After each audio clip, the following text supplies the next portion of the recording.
ഒരു courier pack ചെയ്യാൻ പോയപ്പോഴാണ് ഈ ഒരു ബോക്സ് എൻ്റെ കണ്ണിൽ പെട്ടത്. അപ്പം ഞാൻ കരുതി ഇതിനൊരു മേക്ക് ഓവറൊക്കെ ചെയ്ത് കസ്റ്റമർക്ക് അതൊരു ഹാമ്പർ ആയിട്ട് തന്നെ സെറ്റ് ചെയ്യാമെന്ന് കരുതി. ആക്ച്വലി ഈ ഒരു കസ്റ്റമർ ആദ്യം എൻക്വയറി നടത്തിയിട്ടുണ്ടായിരുന്നത് ഒരു ഹാമ്പർ ബോക്സിന് വേണ്ടിയിട്ടായിരുന്നു. പിന്നെ ഡ്യൂ ടു സം റീസൺസ് ആൾ പറഞ്ഞു വേണ്ട, എനിക്ക് ഫ്രെയിമും പോളറോയിഡ്സും മാത്രം സെൻഡ് ചെയ്താൽ മതി, ഹാമ്പർ ആയിട്ടൊന്നും വേണ്ട എന്ന് പറഞ്ഞിട്ടുണ്ടായിരുന്നു.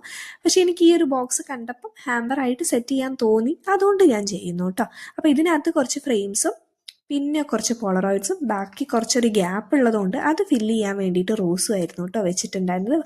വളരെ സ്മോൾ ആയിട്ടുള്ള റോസസ് ആണ് നമ്മൾ ഇൻക്ലൂഡ് ചെയ്തിട്ടുള്ളത്. പക്ഷെ ബോക്സ് അടച്ച സമയത്ത് നൈസായിട്ട് ഈ ഫ്ലവേഴ്സൊക്കെ കൂടി അടപടലം പൊരിഞ്ഞ് താഴേക്ക് പോന്നിട്ടുണ്ടായിരുന്നു. പക്ഷെ പിന്നീട് നമ്മൾ അത് സെറ്റ് ചെയ്തു കേട്ടോ.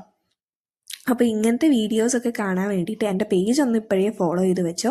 പിന്നെ വേറൊരു കാര്യമുണ്ട് കേട്ടോ, കസ്റ്റമറുടെ അടുത്തുനിന്ന് ഞാൻ ഈ ഒരു ബോക്സ് ചെയ്തതിന് എക്സ്ട്രാ പേയ്മെൻറ്റോ കാര്യങ്ങളോ ഒന്നും വാങ്ങിയിട്ടില്ല. അപ്പോൾ എനിക്ക് തോന്നിയ പുതിയൊരു ഐഡിയ ആണ്, നിങ്ങളുടെ അടുത്ത് ഇങ്ങനെ ഭംഗിയുള്ള ബോക്സസോ കാര്യങ്ങളൊക്കെ ഉണ്ടെങ്കിൽ എനിക്ക് അതൊന്ന് സെൻഡ് ചെയ്ത് തന്നാൽ നമുക്കത് റീമേക്ക് ചെയ്യാം. അതിന് എക്സ്ട്രാ ചാർജ് ഒന്നും ഇല്ല കേട്ടോ.